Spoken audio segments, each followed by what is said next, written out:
So, today I want to talk about introspective drawing, which is a term I just came up with. It's a type of drawing I've been doing for years and I've developed for myself, and I'm sure there are some people that have been already doing it all the time, and probably maybe you've been doing it as well.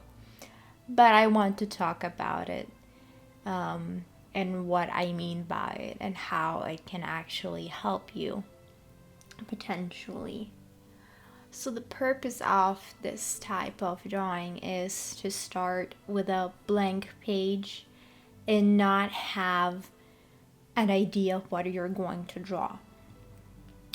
We artists deal a lot of with art blocks, maybe lacking in inspiration, and a lot of it can be caused with just obviously being overwhelmed with the ideas of what you can draw or want to draw, but also being overwhelmed with life and the human existence.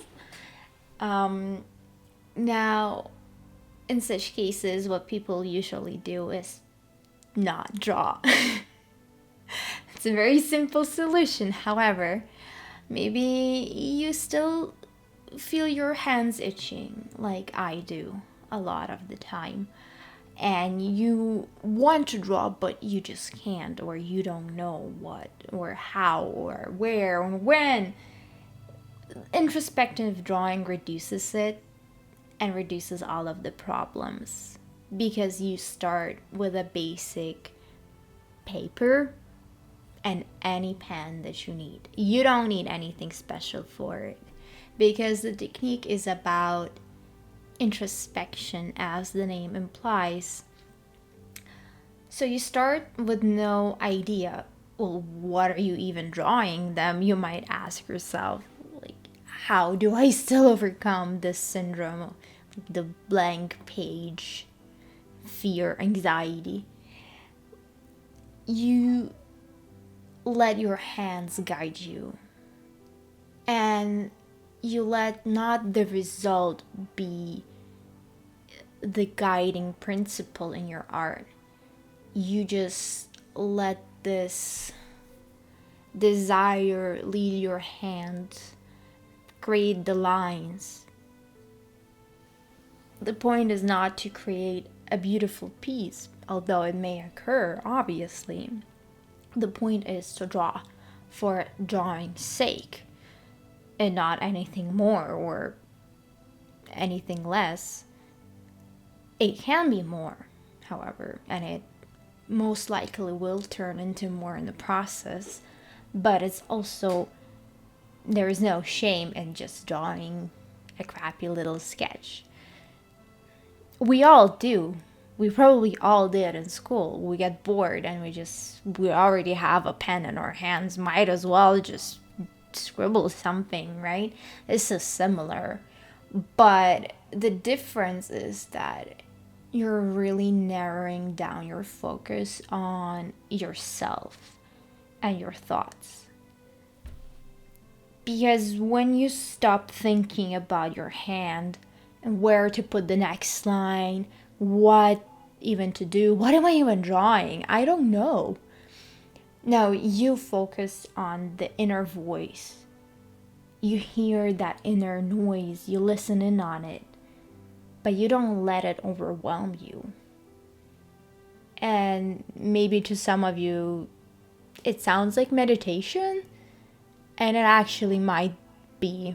Technically, it is meditation. Because despite of this, like, swamping amount of thoughts gnawing on you and distracting you, you don't really care. You just continue drawing. You keep going. You can do it, you know, anywhere you want, anytime you can. It's very easy to do just in bed before going to sleep. It's easy to do before work, in breaks. Maybe You can also do it with a friend. Maybe you can do it in class, whatever your life circumstances are. And I started doing it myself in school, randomly, usually as a way to cope or to deal with life. And over the years, I have gathered a very big pile of such sketches, and not all of them are amazing, to be quite honest. But the good the upside of those is that whenever I look at them, I can remember sort of what I felt. They mean more to you than just what it may seem like.